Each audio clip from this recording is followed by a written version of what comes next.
And we are live. How you doing, everybody? It's your boy Wardy. That's Patrick Hennessy, and we're back at it with episode 8 of Bridging the Gap podcast, coming at you live every single Thursday here on the WardyNYM YouTube channel, where we break down all the latest in both Mets and Yankees land from both a Mets and Yanks fan perspective. This is our version of today's New York radio, if you will, but this time we don't only just have banter like everyone else. We try to have substance, and we certainly try to know what we're talking about. So we love the banter.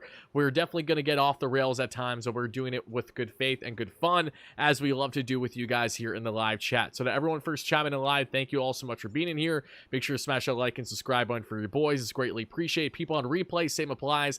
Let us know your biggest takeaway from tonight's podcast episode, as it is headlined by the MLB Hall of Fame's continued incompetence when it comes to the voting system. We'll get into that. Both Pat and I have a lot to say. Pat's going to be advocating for A-Rod, which, quite frankly, I don't really care about, but I'll be advocating for Billy Wagner, who missed by a measly 5 effing votes. Carlos Beltran, a little bit about him as well. And then from there, we're going to get into the latest news and rumors for the club, which is highlighted by relievers right now. Hector Neris, Wandy Peralta, Ryan Stanek are among the few that we'll get into a little bit more, as both the Yanks and the Mets are pursuing to this point, and much more, along with getting your questions. So appreciate everyone first chiming in. Thank you all so much. Someone in the chat right away said Pat sold his channel to crypto. You know, okay, first of all... Like, what? Okay, like, what? What's going on here? The chat's a little unhinged to start the night. I don't know Just like what's you, going so it's on. fitting. Yeah, fine. But you know what? Before we do that, how are you doing, Wardy? How's everything with you? Because you came on here, started attacking me from the jump, throwing in the live chat, oh, it's Pat's fault, we're late because he's having mic issues. My mic sounds fantastic, doesn't it? And also to the chat, everyone being like, Pat's in the bunker. Pat's got captured. Your mic sounds a lot better when you're like up in front of it, or else you're just picking up the whole room. Just FYI. Yeah. Oh, so do you want me to just lean down into the mic, or should I just hold it? Should I hold it? I would hold it. Should I go mobile? You're just walking around the whole facility you're at. Okay, fine. Yeah, no, we have a fun show today. I'm excited to talk about the Hall of Fame, just for the sole fact of it's just gonna be like, you know, like that meme, I think it's The Simpsons, where it's like old man yells at cloud. I feel like that's half the voters. Yeah, no, sure. Yeah. But also, I think that's us too, because I feel like I have the same exact rant every single year. And this is going to be like the 3rd installment of it. So let's roll. F it. Let's go with installment 3. You know what? We're kind of at this, we're at a true dead period this offseason. There's been a lot of dead periods this offseason. It's been a very underwhelming year when evaluating this free agent market, and trades for that matter too. Like, there's been a lot of moves, but there's also so much that hasn't happened. Well, pitchers and catchers right around the corner a month from now, and with the Hall of Fame voting just ending for the year, it's kind of a perfect opportunity for both you and I to give our cases for our fellow, former New York Mets or former New York Yankees. The fact that A-Rod was almost the Mets owner just shows you how disgusting life can be. But thankfully, he didn't get to that bad. And I'm going to expand on why, thank God, that didn't happen after you do your little spiel here about A-Rod. But let's dive right in. Let's do our rants about the Hall of Fame. For people that follow me here on WardyNYM, you know for certain that I'm a heavy advocate for guys roided up or not. Barry Bonds, in my opinion, is far and away the biggest snub in MLB Hall of Fame history, and it'll continue to be that way. That man deserves to be in the Hall, and truthfully, I don't care what anyone says, even former players like Anthony Recker, my good friend. I had a very respectful back and forth banter with him a year ago when we discussed the Hall of Fame, because Reck, as a former player, was very much the advocate of guys who grinded their ass off and did it the right way versus kind of doing a little bit of a cheat sheet or a shortcut. My advocacy for Barry Bonds goes well and beyond that. It goes beyond, not just the fact that prior to doing PEDs, he was a borderline, if not a true Hall of Fame player.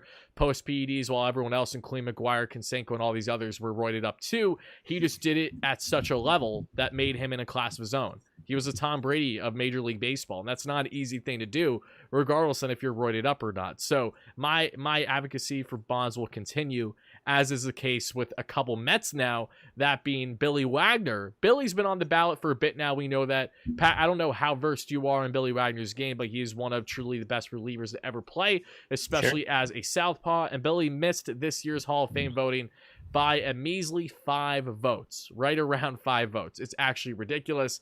Us fans, including myself, are beyond fed up. Fans who had the privilege of witnessing him live and in time are beyond fed up. And holy shit, is my frustration through the roof. Out of all the guys that you have available on the ballot every single year, here we are left with just 3 guys making the Hall this year. We've had years where no one's made the Hall. It's inexcusable. Like the personal bias, the entitlement that some of these writers have, just because, oh my God, this guy's so much a conservative, or the other way. They don't like them because they're heavy liberal. Like anytime you get into political discussion, you automatically lost me because it's completely separate from the game of baseball. Then when you got to get onto the steroid one with A-Rod, that's going to be a really fun discussion that you're going to break down here shortly. But in the case of Wagner, he has all the credentials. He's done everything in his career to warrant being a Hall of Fame player. The biggest people that go against him advocate saying, hey, he struggled heavily when it's mattered most in postseason. Okay, in a very limited sample size of 11 or so innings? Like, it's frustrating for sure when you see the sample size and it's being used on a greater magnitude.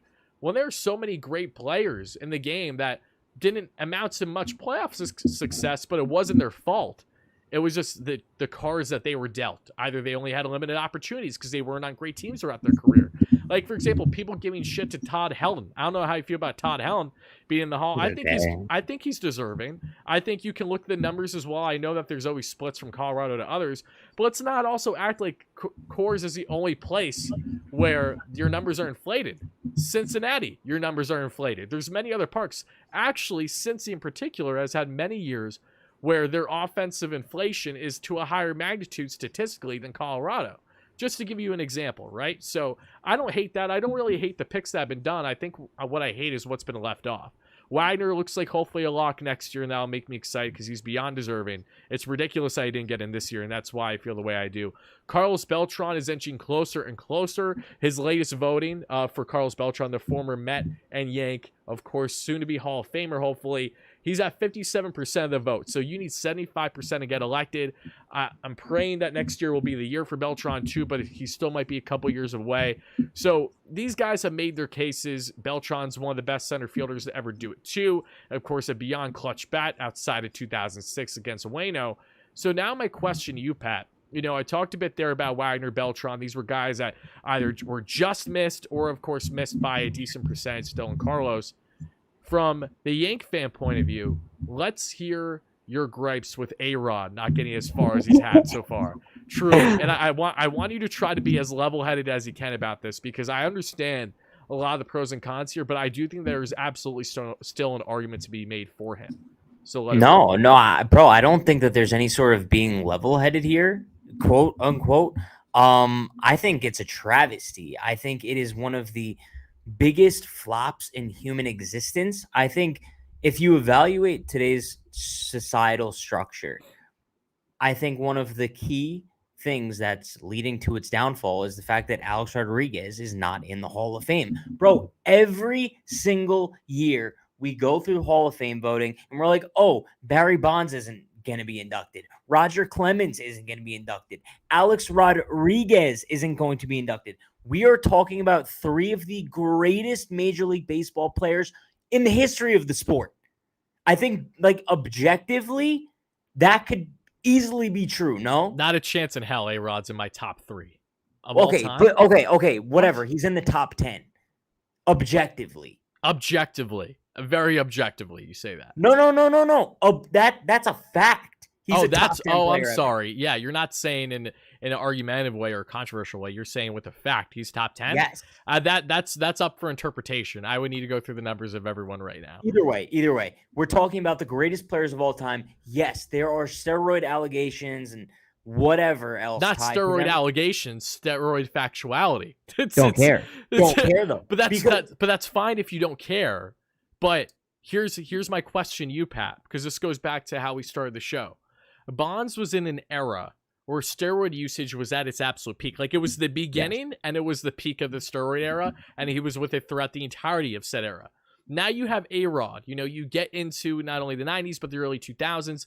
Steroids is still a thing, but it started to be cracked down hard. Even after those hard crackdowns began, that didn't stop A-Rod. Not once, not multiple times. So what is your counter? He was just trying harder, bro. You're under the mindset that if you ain't cheating, you ain't trying. So you love the Astros and everything they've done, right? You don't mind the cheating scandal whatsoever. That's a mentality. I'm gonna be honest. No. Okay, all right, that's fine. If that's your stance, they did what they had to do in the moment, and then they got the job done. And I put it this way. This is like a totally different conversation for another day. But let's say the Mets win the World Series in 2024. Sure. And then it comes out a few years later that the Mets had like a cheating scandal, and that's how they won the World Series. That doesn't take away from the moments and how you felt seeing your team win a World Series. If the Right. Yankees had done the same thing in 2017 and it came out that they cheated and won, I would still feel the same amount of happiness, and I'd be happy that they had that moment. But regardless, back to A-Rod, Yeah. dude, like it bothers me so much that it seems like these Hall of Fame voters who seem like they're very out of touch with the current state of Major League Baseball kind of control, like they're basically bouncers to the most exclusive club in the history of the sport. Softest bouncers, Matt. The softest bouncers for some of the most hard mofos I've ever played the game. Yeah, Let no, that wrap around exactly. your head for a second, you know? And you have guys in the Hall of Fame already, like, no offense, but like a Harold Baines, right, is a Hall of Famer, but Barry Bonds is not. So it's like you have a little 10-year-old going to visit Cooperstown for the first time, and he's reading a plaque of Harold Baines, but he's not able to appreciate the greatness of Barry Bonds, who I would say objectively is the greatest hitter to touch the field ever. So anyone that just has a common sense of baseball likely feels that way or close to. So I would hope so. That's the frustrating thing, right? It's the face of Major League Baseball up until basically now at Ohtani. And now you're telling me that we can't even put him on a pedestal in the most prominent area to put him on a pedestal only because he did what so many other people did, but he was just 10 times better. You know what we should do? What? What should we do? I don't know if I could say this. I don't know if I could say it, Wardy. I think you need to be very strategic about your words because I was thinking something, but I don't know if it's what you're about to say. We need to go to Cooperstown. Yes, it's along those lines. We're going to go to Cooperstown. And we're going to march in there. I'm going to bring my own plaque of Alex Rodriguez. I'm going to hang it in the West Wing of Cooperstown Hall of Fame, Baseball Hall of Fame. Okay, well, on your way out, make sure you wipe that little schmutz you got left on your lip. What? Okay, buddy.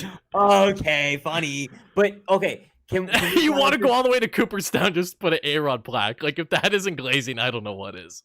I love Alex Rodriguez. Like, as a human being, as a player, he was the reason I got into Major League Baseball. Bro, okay. in I want to say it was like 2006. My mom sat me down and like tried to force me to watch a Yankee game. The only reason why I could is because I would look at the screen and see Alex friggin' Rodriguez and his cool ass batting stance with the eye black and the high socks and the sunglasses. He was the definition of cool. He got me into Major League Baseball. And also, like, dude, if you look at how he's kind of bounced back from being at 0.0 in life, right? Like he was below the dirt. His career was basically done. Suing the Yankees, the steroid stuff, whatever. Yeah, he built his bed.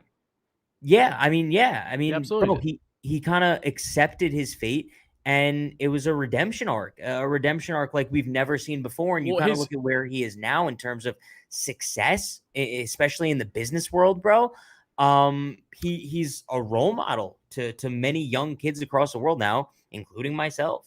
It's crazy to call Alex Rodriguez a role model, but I guess this is the time. But would you not say he is? He definitely is to a contingent of people. Yeah, it just, and again, this goes for anything else. It's the same way that, like, if say I grew up and Pete Alonso was my role model, you'll be like, that's ridiculous just because you don't like his mannerisms or things of that nature. It's not the same though. No. I'm not trying to compare them as the same thing. I was just making an example. That's all it is. I'm not trying to go down that rabbit hole. I know. Well, no, because you know what I mean? Like, A-Rod, in my opinion, is absolutely a top 20, 25 player. I don't know if I can go 10. Someone in the chat said it too, and I don't know why there, because I would really have to make sure I have the whole list in front of me and kind of break it down statistically, because I care about more than your baseline, your average, and shit like that. Like, I would want to get more into the analytical side of things, where I'm sure he's prevalent. But the big question, not the big question, but the obvious behind A-Rod is the bridges he burnt. And I know he's really trying to rectify those bridges to also help the Hall of Fame case. I know he may not say that, but there isn't anyone that doesn't think for a second that A-Rod certainly cares about the Hall of Fame voting. Most guys do, right? And he certainly built his bed, and not a smart one whatsoever. I'm so grateful that he didn't become Mets owner, and the main reason for that is solely because of the fact that if he became owner, him and J-Lo weren't going to last. They split up within a year after that. So just imagine that amount of LOL Mets controversy. And I'm on top team of it all, L J-Lo, by the way. Like, screw J-Lo. of course you are. And then secondly, you have to look at what they were planning to do. A-Rod had intentions of making Citi Field as much, if not more, of an entertainment complex than he did the performance on the field itself, with limited dollars, to the point where they had Bradley Beal and others trying to put a smear campaign on Steve Cohen. Like, if you remember, you remember. So that's my personal kind of reasoning against Alex, aside from him being a Yank, an obnoxious one when he was one of the more polarizing players when he was in the league. Sure. Like absolutely. Like he wanted to win so bad. Of course, he had a cockiness, he had a swagger. How he went about his life was very much in a, I'm embracing everything it means to be a top player in a top market. He did that to a T. And to a T, like you see a lot of times with people in Hollywood, a lot of controversy ensued too. So putting all that controversy aside, I agree with you. There is no denying that he should be a Hall of Fame player. But I guess the question is now, is he ever going to get to the point of kind of going on the right side of the voters? Or do you think this stubbornness is going to stay to an extent where he will never be in the Hall of Fame?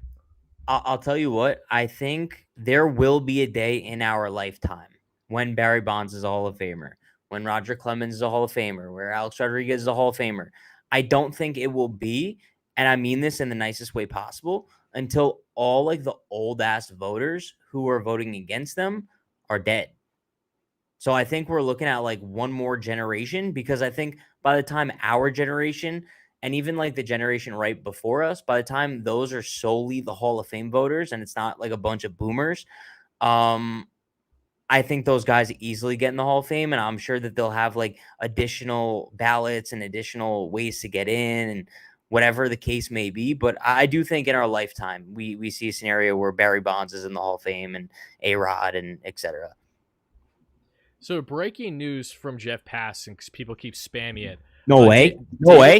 Former Yank, former Met, David Robertson is taking his talents to the reigning World Series champions, Texas Rangers. Okay. On a 1 year, $11 to $12 million deal. That's relevant to bring up. Again, he was awesome with the Yanks.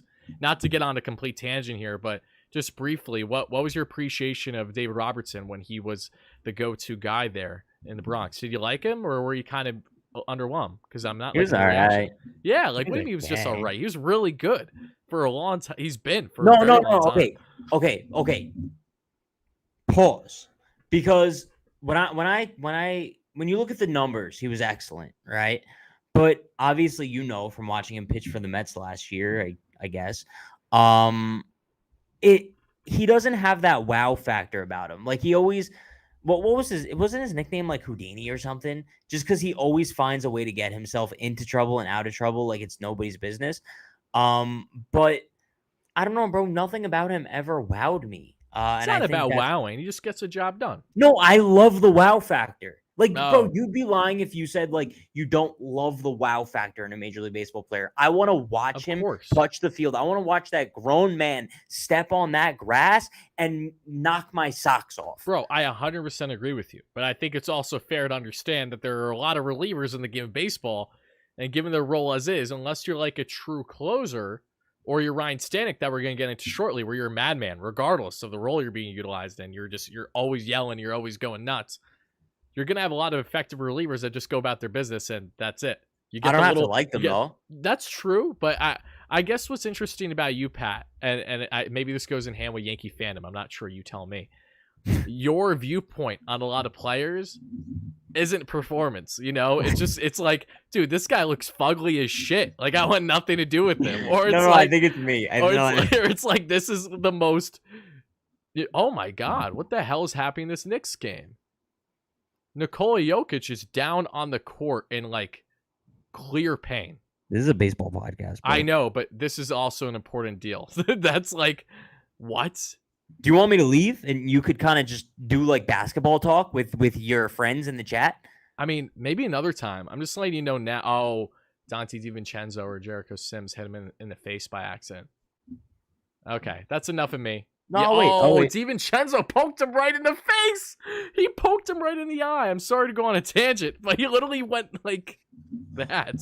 Pat's like, dude, I literally took time out of my way to record this podcast to talk about how much I love Alex Rodriguez and how much I'm going to kiss his. I could be on the beach right now, Wardy. I'm in freaking Miami. Why are you? And I'm sitting here there are with headphone you users here. talking about the Knicks game, bro. Why is Pat's mic 3 times as loud as Wardy's? Lower your mic, Pat. Is it loud? Louder than mine, clearly. You know why? I'm just built diffy, little pup. Oh my god. Okay. It's actually fitting that you are where you are and who you're with, because that's exactly the type of shit he'd say. Yeah, little pup. Okay, just keep going. Yeah, with it. Okay, never mind. I'm not gonna go on a tangent. Okay, A-Rod, any final remarks on him before we go further in the show? Yeah. I'd like to restate one point. This is a point that I made last year, and I said by the end of the year I was going to interview Alex Rodriguez. By the end of 2024, I don't know what platform it's going to be on. I don't know how it's going to get done. I will meet and interview Alex Rodriguez by the end of 2024. I think that's a very likely. With what you're currently doing and what your current connections are, I'll be disappointed if that doesn't happen, as a matter of fact. So will I. I'm going to meet Alex Rodriguez. So all you need to do is just have one of those lapel mics on you, unless you actually have the whole mic from who you're working with at the moment. So either one can definitely get the job done there. So yeah, I don't really think I have anything to add in regards to the Hall of Fame. I was far more pissed off the past 2 years than this year. The voting, who they voted in, I don't think they voted in anyone wrong. It's just not enough. And I just hate and I feel for these players that are waiting year after year, and to the ones whose windows have already closed is an entirely different discussion. There's so many guys, like headlined by Barry, that their windows closed right now. So they're essentially screwed until things can potentially kick up again down the stretch. Got awkward for a sec there, said AA Ron in the chat. So awkward. Haha. John says they're done signing A1, referring to the Mets. They're not, John. I know you're probably not happy with the offseason, but they're not. And I think this is a nice pivot now. Let's get into the latest news and rumors for the club, shall we? Pat, since we talked last, we know that both the Mets and the Yanks have been involved in Wandy Peralta's market. Wandy is one of the best southpaws currently out there available in the free agent market for relievers. You like him so much because he's not only a bulldog, can be utilized in a lot of ways, and also kind of, from what I've learned, he's kind of been like Boone's go-to guy in a lot of situations. But he did dial it back on innings he pitched a little bit last year due to injury. So Wandy's looking for, hopefully a nice, healthy, big workload next season with either the Mets or the Yankees here. And if you had to pitch to Wandy Peralta why he should come back to the Bronx this season, what would your pitch be? Wait, this is fun. You didn't tell me we were doing Shark Tank pitches, buddy. All right. Can you do the Shark Tank music? I don't even know what it is off the top of my head. Oh, wait, I do know it, but can I make a beat? Well, no, just be like, dun, dun, dun, dun. You know what I mean? No. Okay, chat, do it in your head. Dan, dan, dan, dan, whatever. Okay. Hi, Wandy. My name is Patrick Hennessy, and I'm looking for you to return to the Bronx. In exchange for you returning to the Bronx, I will give you one big hug.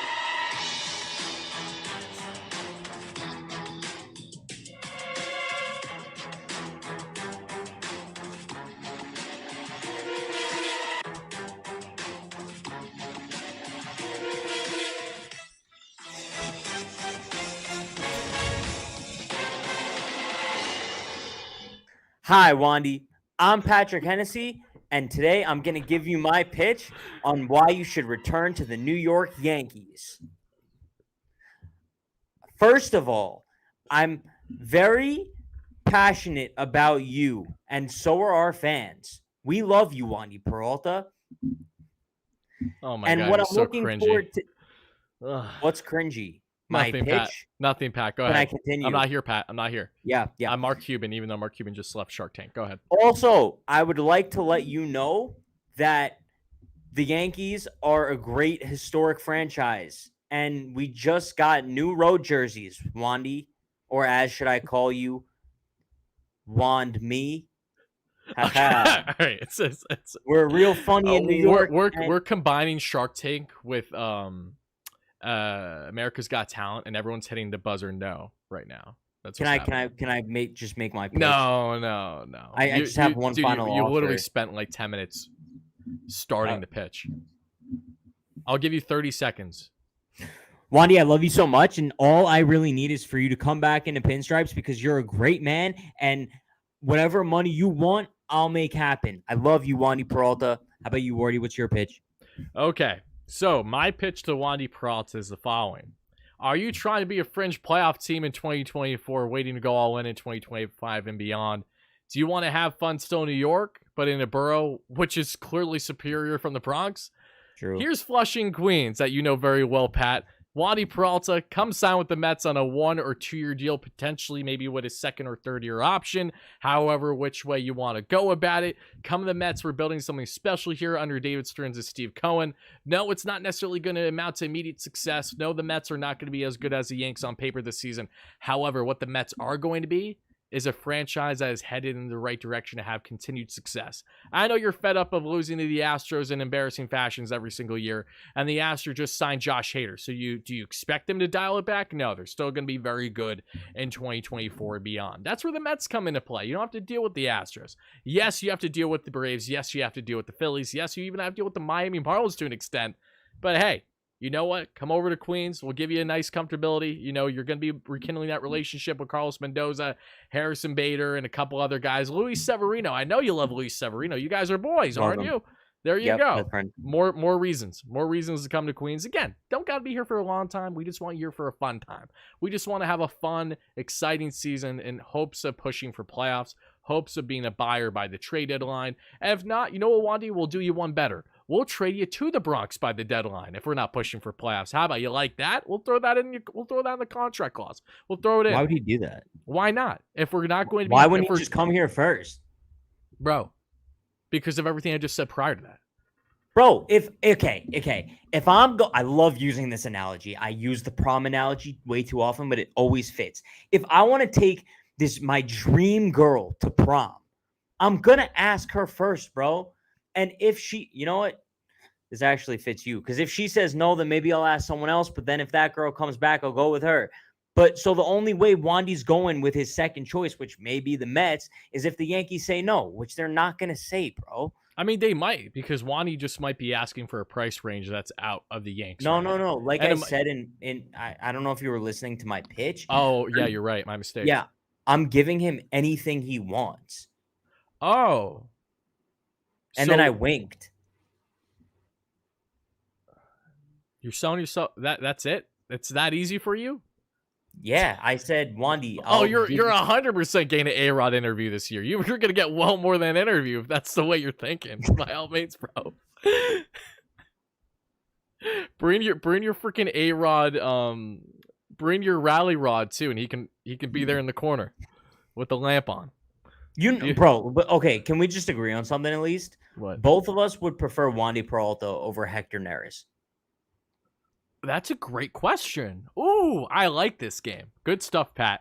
So Hector Neris, for those that don't know, the Yanks and the Mets have shown interest in too. He's looking for anywhere from 7 to 11 mil per year on a 1 or 2 year deal. Very much within reason for both teams that they can hopefully get that done. Neris makes a lot of sense for the Yanks. Neris makes a level of sense for the Mets for sure to set up. I cringe about his time in Philly. And truthfully, for asking for my opinion, I'm taking Wandy Peralta over Hector Neris. Even if Hector Neris has a better season next year, because I just can't get him dissociated from his time in Philly. The Mets had a roughly 5 ERA on this guy in over 50 games when they weren't even good. You know what I mean? That's a red flag number 1 for me. 2, look at the pitching lab the Astros have done the past couple years. Like Ryan Stanek, that we'll about get into here, and Hector Neris. Over the past 2 seasons, both of them have had a breakout year with just over 1 ERA, but all their expected numbers are in 3+. So like a full 2 runs more. So they had luck on their side. They, of course, had great pitch placement and location because the Astros have a really good pitching lab. Their bullpen last year was absolutely disgusting. Brian Abreu, Ryan Presley, Phil Maton, Ryan Stanek. I'm probably blanking on a name I just mentioned. Regardless, again, a lot of awesome arms. And yeah, I would definitely take Wandy over him because one, Wandy understands what it takes to win in New York. That's a heavy emphasis for David Stearns this offseason. And 2, I want another formidable southpaw in my bullpen. Right now, we only got 1 in Brooks Raley. Raley's pretty damn good. You're looking at around a 3 or so ERA with him. Again, very crafty, off-speed breaking pitch type pitcher. But Wandy touches easily, 96, 97 on the gun with the heater, right? He has solid breaking stuff too. So I like the different dynamics and what they can bring as fellow lefties in the Mets bullpen right now. And Wandy can easily be a guy utilized in setup situations for the Mets if need be too. Like he can be utilized in various ways. So for you, would you agree? Would you prefer someone like Wandy over Neris? 1,000 billion jillion %. Like you don't see me making Shark Tank pitches for Hector Neris. No, That's like a good bro, point. I'm doing that for Wandy Peralta. I sat here and you played the music for Wandy Peralta. I'm not doing it for a guy that blows every single big game he gets the chance to. I'm doing it for the guy who has a bulldog mentality and screams like a bald eagle soaring through the sky every time he gets a big out. You know what I mean? Right. Someone asked, did Wardy get that hair surgery? No, I did not get that hair surgery. I did get... You went to Turkey? No, I didn't go to Turkey. I did go to my barber, though. That's like 15 minutes away today. So if you want to call that hair surgery, go ahead. Why does like the distance matter? Because there's I said if I'm having hair surgery, it's only going to be 15 minutes away. Oh. At my barber. Okay. Yeah. I don't... Sure. Thankfully, I'm not in a spot yet where I need to go the lengths of flying to Turkey to fix my hairline. Don't get me wrong. It's not great, but like... I know a lot of people do that, and maybe down the line, maybe like 10, 20 years from now, if it need be. You know, my chat always used to think I was bald. I'm not bald. Yeah, everyone used to think I was bald too, because I get it really thin. Like I get a heavy fade on the side, so when I wear my hat, it looks like I'm bald. Because you don't see the top of my hair. I feel that. So now, funny. And now you got a little flow growing in the back. I like your current look. I think that this is like prime Pat we're getting right now. Like this is the best. Whoa, that's Wardy, I love you because everyone keeps telling me, oh, prime Pat was 2021, and I keep telling people you don't know when prime Pat is coming. Prime Pat could be right now for all we know. So we just gotta like slow down, take our time, because prime Pat may be awakening. Someone said my father was Turkish and left me at 3. Thanks a lot, Wardy. That's bad. I'm sorry. Sorry to hear that. That's like no, and I know he's serious because he's been like a long time viewer on my channel. And I know he used him. to tell me that as well. Yeah, he used to tell me that. He used to tell you all the time that his Turkish dad left him at 3. Okay, what? Can you stop laughing about that? I'm not laughing. I'm just saying like the wordplay. No, dude. He did like a big donation one day and it was like, Pat, thank you so much for the streams. Like, really cheers me up. You're pulling this out your ass. There's no way. I'm not. No. He's like, because my dad like just left when he went back to Turkey, and I was like, damn. Like, all right, sorry, bro. You could go on though. Okay. Well, we're definitely getting on a tangent here. Yeah. My apologies to Not So Family Fun Vision, if that is in fact true. So we talked about Hector Neris. And for those who don't know Hector Neris, just briefly, Wandy Peralta had around a 2.8 ERA last season. Expected numbers weren't great, but still a very respectable year. The year prior, Wandy had like a fantastic season, one of the best relievers in baseball. Something him, Stanek, and Neris all have in common, funny enough, the 3 relievers that the Mets have been connected to, the Yanks have been connected to 2 of the 3. They've all had one season the past 2 years, which has just like baseline ERA has been disgusting. Neris was this season a 1.71 ERA with a 3.35 expected ERA, 10 K per 9, 4 walks per 9, something to monitor. Home run rate was up from last season, but is better than his usual career norms as well. Then we look at Ryan Stanek here. Ryan Stanek I absolutely love because Neris, of course, has plenty of velo, but also has some solid breaking pitches. Stanek has a nasty fastball, which touches a hundo on the gun, sits usually around 98, but has a personality, Mad Max on steroids, bro. Like, he will not hold back from yelling at anyone that gives him a hard time, whether it's a batter, whether it's an ump, whether it's a line judge, it doesn't matter. He's going to go and call their ass out. I love the animosity, and I also love a guy that has that fiery attitude that's been in deep championship runs. Like, he's won it all with the Astros, right? Like, he has a championship pedigree, and he won it with them when they weren't cheating too. So you can't even say that, he was a part of that in any which way, shape, or form. Not that it would really matter as a pitcher. But this past season, Stanek had a 4 ERA, expected ERA just below 9 K per 9, sub 4 walks per 9. 2022, though, a 1.15 ERA, bro. And then a 3.19 expected ERA, 10 K per 9, 5 walks per 9. Then, as we look at Wandy Peralta, let's type in Wandy real quick. Again, these are all guys that we wouldn't mind for their pen. I haven't seen the Yanks reportedly connected to Stanek to this point. I know that 2 teams today, not named the Mets, have been connected to Stanek as well, so something to monitor. But Wandy, again, let's look at Wandy. Oh, actually, you know what? I'm mistaken regarding Wandy. I don't know why I thought he had a much lower ERA in 2022 just because if you look at his baseball savant numbers, they're dummy. Like, they're all like in the high 80s or low to high 90 percentiles. Like, he was phenomenal. 2.8 ERA this past season, 4.7 expected. 2022, 2.7 ERA, 2.6 expected. So, again, he had a lot more luck on his side, and the walk rate was much higher this past season, but I think Wandy's going to get that walk rate down to a respectable 3.5 without a problem. So, out of those 3 relievers between Stanek, Neris, and Wandy, Wandy's your guy, and we know the Yanks aren't done making moves. So, I guess my next question is, if the Yanks either bring in a Wandy Peralta or a similar reliever, do you think that's it for them when it comes to moves then? What else do you think that they need to do? I know that they've been connected to Middleton on potential return. I'm blanking on his first name. Had a very good year for the Yanks after being traded there last season. Reliever.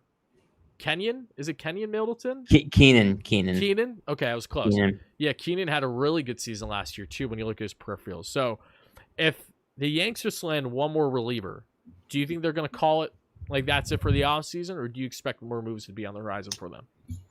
Can I be honest? This is an honest show, right? Wicked said, Wardy, I think you need to explain to Pat what expected metrics are. Yes, it's an honest show. Go ahead. Okay. Pat. So the other day, it might have been last night, to be honest. I had a dream. And in that dream, the Yankees, it was a tweet from Jeff Passan. And I'm being dead 100% serious. How many days are we away from Martin Luther King Day? Like how many days ago was that? Like a week ago? Oh, because he had a dream. Oh, so funny. So it was a tweet from Jeff Passan. I'm gonna be a father. Let me have these fucking corny ass dad jokes, all right? Okay, fine. It said the Yankees signed Wandy Peralta and Blake Snell. So in my brain, it seems like you're gonna get a lefty. Blake Snell is the type of move where the Yankees will make if he falls into their lap. And right. And he needs to like fall into their lap so much, like short-term signing, fall in your lap. Yes. And based on what we've heard so far, it doesn't seem like there's much interest in Snell. I'm pretty sure I read somewhere that the Yankees might have been the only team that have even offered him a deal thus far. Did you see that too? No, wait, repeat that last part. Apparently, the Yankees are the only team that have offered him a contract. I don't foresee that to be true. Someone fact check me. No. Like, I think what you're saying could be true in the public eye, but if you're asking for my personal opinion, I know for certain that isn't true. Okay, either way, bro. What I'm saying is my dream is going to come to fruition, and I think Blake Snell's going to fall into the Yankees' laps, and they're going to re-sign Wandy Peralta, and we're going to go into the 2024 season, and the Yankees are going to be a better team on paper than the Los Angeles Dodgers. Right. Oh, it was from Mark Feinstein. It was real. Okay. So it was real. There you go. Wandy is very overrated. And then Benjamin says Wardy is the best. No, you're the best, Ben. Appreciate you in here. Snell would be a fascinating pickup for you guys, but I just don't see it happening unless, again, it was that unique circumstance. What? Dude, you know who Shane Gillis is, yeah? The Boston comedian. Yes. He's not a Boston comedian, but yes. He's not from Boston? No, he's actually from PA. Okay. Yeah. But there's a skit of that went viral this past year. And he's holding a gun initially at himself. Like, it's not good. It's a skit. You can see it on YouTube. But it reminded me because how you pointed your mic, and he had it in his mouth like this, and everyone was like, "Oh no, don't!" And then he froze, and then he pointed it back at them, and then they were all starting to freak out. But that's the first thought I thought of. So funny. I'm so glad you told me that. You should see it. You should watch it. Yeah, no, for sure. Yeah. For sure. Yeah. I'm seeing Mark Norman in a couple days. That's exciting. No idea who that is. Another comedian. He is New York based though. I'll be seeing him in New York. Are you into comedy? I am very much so, yeah. Can I not a lot of people know that about me. Okay, I have an idea. Okay. So we're in like a real dead point in the off season, right? Right. And we're still doing weekly shows. That's what we're gonna be doing. Pat and Wardy coming at you. And next week, I think in the final 5 minutes of the episode, we each get 2 minutes and 50 seconds. I'm not, just because I like comedy, just because I like comedians, doesn't mean that I'm a comedian. Can I prepare a stand-up routine? Yeah, for sure. Okay. Yes. So in the final 3 minutes, let's say, of next week's episode, I'm going to prepare a stand-up routine. And you're going to let me perform it with no interruptions. For how long? 3 minutes. Okay. Just don't forget. Because I feel like we're going to forget more than anything. I'm not. So Bro, I'm chat, going to prepare chat. a routine. Yeah. Prepare it. Chat. Make sure you're on it. Next Thursday, we're going to be here. Tim Dillon is hilarious, too. There's a lot. Not to go on a tangent, but I'm going to briefly. Last year, I like had my awakening to finally going. I never really been to comedy shows before. Saw Theo Vaughn, saw Andrew Scholes, seen Mark Norman. That's cool. Still have Shane Gillis on the bucket list. These are all like the bigger names out there that are kind of. You know who I that. met? Who? Chris DiStefano. Cool Really? guy. Yeah, Very cool guy. Awesome. Yeah. No, it's definitely been a fun and interesting experience how different one comedian can be from another in like his way in either playing the audience or just acting like they don't exist. So I've had a lot of fun time interacting with those for sure. But I know that all these comedians bring a lot of controversy with them too. So that's a part of the reason why I really don't speak on it too much. It's like, yeah, this is a guilty pleasure. I like You know what I like say? comedians, but it is what it is. You know what I say? What? Controversy creates currency. It does, considering our entire country is ran on controversy through mainstream media. And yes, I'll absolutely go there and say that because it's 100% a fact. Yeah, for sure. Yeah. Woo! Bane. I mean, no, you're right. I mean, just think about it. The whole point why you and I kind of get fed up with fellow people in the radio space, fellow creators at times or whatever, is that they're so emphasized on just shock value and just something to have you like, what did he just say or whatever, and not so much on like the substance of it. You know what Sure. I mean? So Sure. yeah, you're 100% right in that sense. And our goal here, and to kind of pair this with what we're doing, is we want to bring borderline controversial discussions at times. However, we want to do it in a manner that is digestible to some, not all. We're aware of that. There are a lot of people that can't stand Pat at all. They're like, Wardy, I love your content. I watch everything, just not this podcast.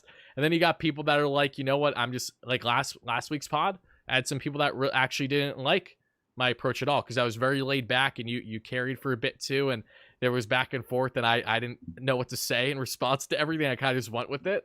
So I understand that aspect of it too, but we certainly are not people that are trying to cause controversy for a negative reason or just to get clicks. Like, we're trying to be fairly smart with it. But yeah, going back to your point, you're right. And that's me on my 10th and 1000th tangent of the damn podcast. So Sure. we're 40 plus minutes into this. We talked a decent amount of baseball, a decent amount of, who gives a shit. So as a way to wrap things up, Pat, what's going on with you right now? What can you tell about the people? Where are you? There's brick behind you. What's going on? Yeah. No, I'm in the great state of Florida, in the great city of Miami. Better HQ. Good times. Yeah. Okay. Awesome. No, Yeah. that's sick. Yeah. I'm jealous.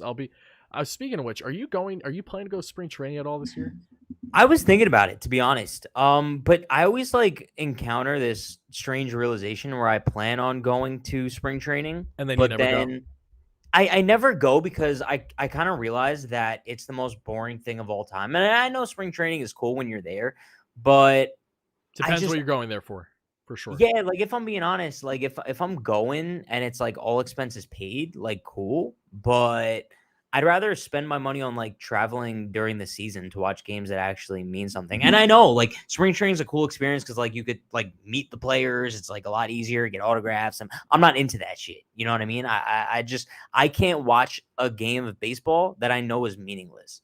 I'm currently at this point, if I went out of my way to ask for all these signatures and stuff, one, I would feel there's a part of me that naturally feels bad given the fact that I'm already in my 20s. I want not only kids to have that opportunity, but they should always get first. And secondly, currently with what I've built, I'm not trying to fanboy. You know what I mean? No, Like exactly. when I Yeah. talk with players, I can truthfully say that from the first time interviewing a current or former player to now, the viewpoint has changed a lot. Like when I met Jeff McNeil last year and Pete Alonso, it was definitely a rush, but I knew how to approach them right away. Like I didn't really second think it. Of course the heart Yeah. was racing a little bit because that was a crazy ordeal. But it's not like once you get those under your rep, like I'm good friends with a former player in Anthony Recker. The more you kind of get used to these things, the more you're just like, there's no different. There's no difference whatsoever. They just play a game far superior than I ever could, and that's why we love them because they're just dogs. But Well yeah, put. if you're going to spring training, you want to make the most of it, especially as like a content creator. Like if I'm in your shoes, if I'm gonna go, I would want to make forms of content or having fun by getting potential credentials, to interview said players. Like I'm going to be at spring training this year. I don't know if that's something that you would maybe want to partake in around the same time, or if you don't go at all, it's In fine. Florida or Arizona? Yeah. Arizona, I will be doing in the next year or two, but Florida will be this year. Yeah, we'll see. We'll see. Yeah. We'll definitely shoot the shit after the show. But for those that don't know, yes, your boy's going to be at spring training this year. Probably, anywhere from 4 days to a week, and we're definitely getting some things figured out with fellow creators, which is very exciting. So be on the lookout for that once we get closer to the timing. But Pat, I think we really talked about everything we want to talk about tonight. We want to share a little rants about the Hall of Fame. We got that done. We're still not happy about it, but we know our hands are tied, is the times, unfortunately. We talked a bit about relief pitching options because to this point, we've repeated all these guys. I mean, if you've been following the channel, if you guys have followed WardyNYM, you have seen me break down each of the three pitchers fairly extensively that we just discussed. So if you haven't checked out previous reliever content, which has been the past week plus of content on the channel, highly implore you all to do so. Thank you all so much in advance.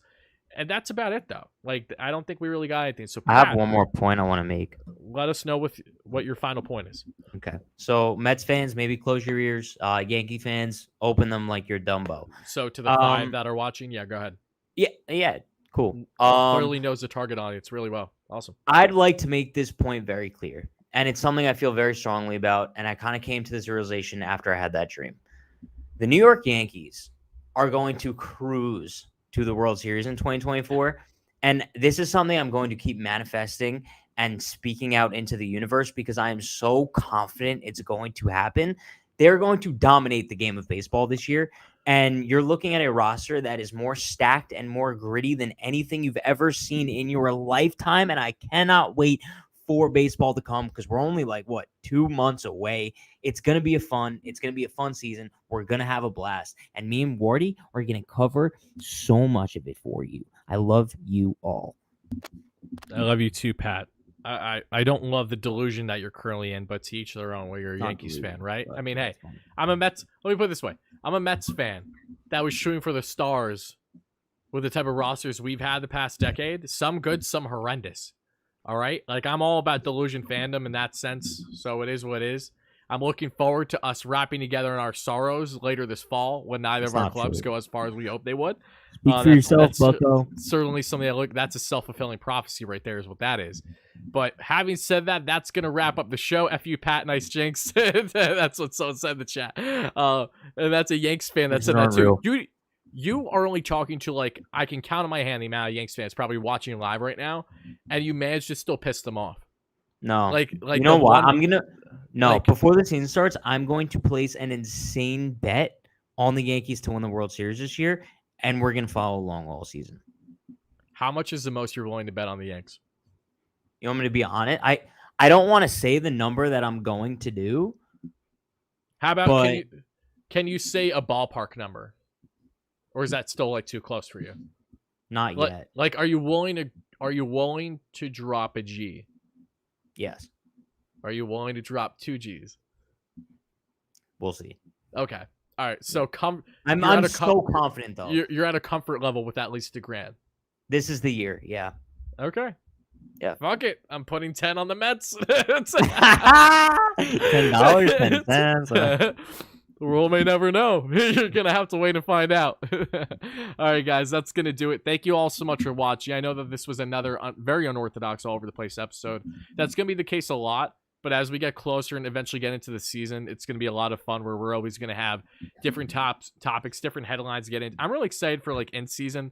when we do this, and there's like some true fuck shit going on in the Bronx, and what's happening with Carlos Mendoza and the Mets, and then we're gonna break it all down and be like, oh my god, that's a lot, but it's gonna be a fun discussion. So thank you guys for watching. Stay tuned for consistent coverage on all things Mets for my Mets fans, for my Yanks fans. I appreciate you taking the time to watch the show. If this is the only form of content you watch on the channel out the whole week, I appreciate it. Pat did a good job. Pat is now doing some dances that are as relevant as his outfit right now. And we're going to call it a day. Thank you guys for watching. Love you all. Let's go Mets. Pat says,